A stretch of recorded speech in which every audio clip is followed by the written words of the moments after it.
bakla, nawalan daw siya ng bag. Bis doon ako mag-exercise. Nawalan daw siya ng bag.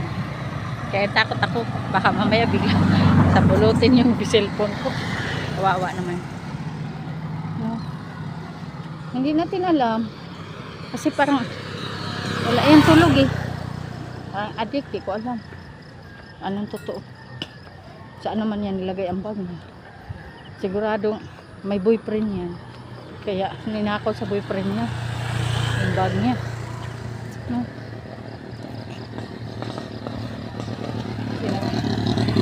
Takbo na ako doon sa baba. Bigla naman siyang lumapit sa akin. Sabi na, maniwala ka ba sa akin, te? Sabi ko, ewan ko. Kasi parang wala siyang tulog eh. Tapos nakabistida siya. Kaya umalis na ako doon. Baka may kadit siguro.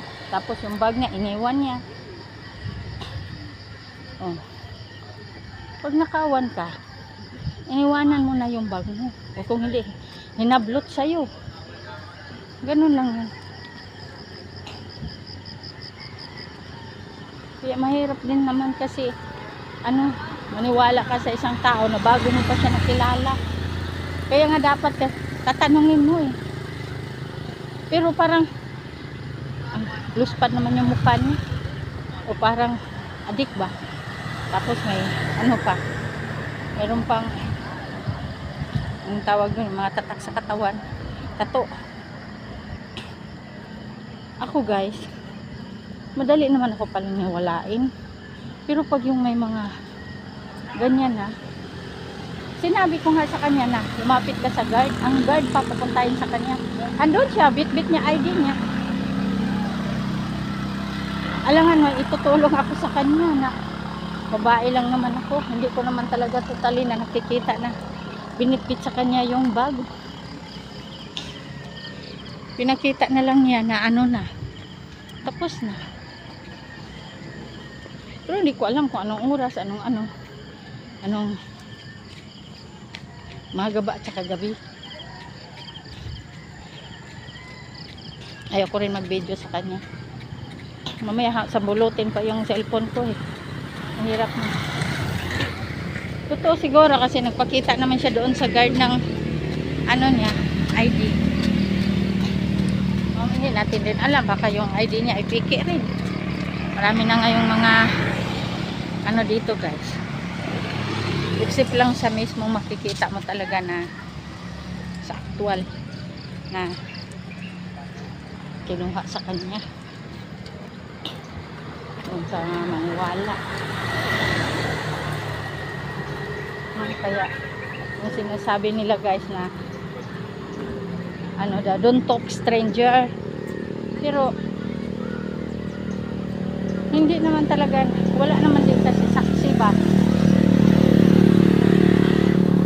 Mingaw man kasi doon guys, wala tao. Pag kung may tao pa, hindi ako matatakot. Walang tao eh. Ako lang mag-isa. Kaya umalis na ako doon.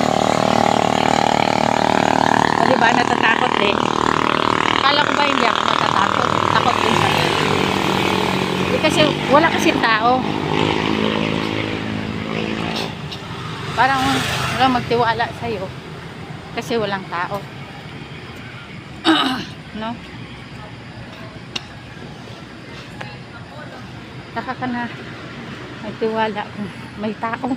Pero parang may kakampi ka or kabiglaan puhugot sa'yo ng kutsilyo ba or mga masamang gamit. Katakot din. Wala pa kasi sila dyan si tatay. Yung talagang exercise. Kasi maaga-aga pa talaga ako. Dito na tayo. Exercisean ko na po. Sila. Walang bukas. Nakalock. Ayaw ata papasok eh. Saan ba tayo papasok nito guys? Ayan nalak yung pintuan. Saan ba tayo papasok? Pumasok sila sa ilalim. Kasi ka dumaan. Dito. Ano? Nakalaki. Di, pwede daw. Papasok na sa ilalim. Wala pa siguro si kuya yung magwawalis. Eh, hindi nabuksan.